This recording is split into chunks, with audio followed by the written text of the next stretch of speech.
Okay, so we've got a lot to get into today with some Southern Charm drama and some RHOBH stuff, so let's jump right in. Yeah, sounds good. I'm ready. Well, JT and Venita are really making headlines. Oh, absolutely. Her appearance on WWHL was pretty revealing about how she feels about his Instagram posts. Yeah, she seemed really disappointed, didn't she? Yeah, extreme disappointment were her words. And that video JT posted of her and Ali Perellis together, Right, trying to imply Venita knew about their relationship all along.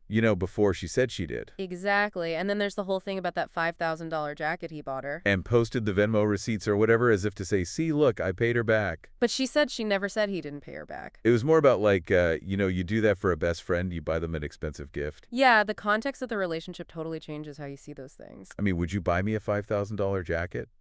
I mean, if you were my best friend and I had the money, maybe.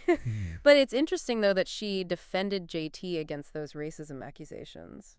Oh yeah, with everything else going on, you wouldn't expect that. Right, but she was firm that that's not JT at all. It seems like she still cares about him in some way. Yeah, well, she did say their relationship was the most she'd had in a really long time. And called him sweet, compassionate, caring as a lover. But not a gentleman anymore, apparently. Ouch. Speaking of ouch, how do you think she felt finding out about JT and Ali going public? From Rodrigo Reyes, no less. That's gotta sting. She said she felt angry, sad, disappointed, confused, the whole works. And it sounds like things are really over between them. She said they are not standing at all. And who knows, maybe JT and Ali are done too. Word on the street is they're on the rocks. To see. What did you think about her comments on the Southern Charm reunion? That they didn't go hard enough on JT. Even after Andy Cohen said it was a pretty long filleting? I guess she just felt he deserved more. For sure. And what about Craig and Paige? She only reached out to Paige, right? Yeah, I mean, they are closer. And that comment about love is blinding. When Craig was so sure they'd get engaged. Oof. Oof is right. And then there's Shep and Sienna. Karma, she said Karma. she didn't even want to watch Sienna's TikToks. She thinks Sienna should have spoken up at dinner. No social media drama for Venita. But she did say she thinks Shep and Molly could make sense. Shep's really sweet and smart, apparently. I guess we'll see how that all plays out at the reunion. Next Thursday. Can't wait. Me either. So Craig talked about the breakup with Paige. Yeah, said it happened around Thanksgiving, but Paige didn't announce it until late December. Trying to keep it quiet. He said they had a great Thanksgiving, and then a couple weeks later, she wanted to break up. Said she needed to find herself, take control of her life again. Classic breakup lines. And he only told Shep and Austin at first. Couldn't let it get out yet. But get this, he flew to New York to design a ring. Because she asked him to buy her one. But then she said to hold off. Maybe cold feet? Maybe. He also said he offered to move to New York, raise their kids there. And she said he'd resent her. Yikes.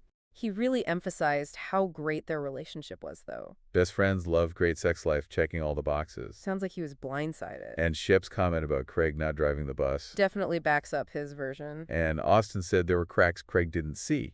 Love is blind, I guess. Now, Paige's perspective is pretty different. Yeah, she said she tolerated too much and was very blinded by love. Red flags right there. She felt Craig was selfish, especially about her career. Making her milestones about him and ruining her good time. Not cool. And blaming her panic attacks on the Giggly Squad tour. Saying she worked too much. Not supportive at all. And then suggesting she watch an ABBA documentary after a panic attack. Wow. She said communication was never great. He called her harsh for being straightforward. So she just stayed quiet. That's never good. And she disagreed with him wanting to be prioritized over her career. Kids come first. Even if they were married. She also wasn't happy with his comments about her podcast. The dirty language and swearing. So she didn't even tell him about some career stuff. Knowing he wouldn't be happy for her.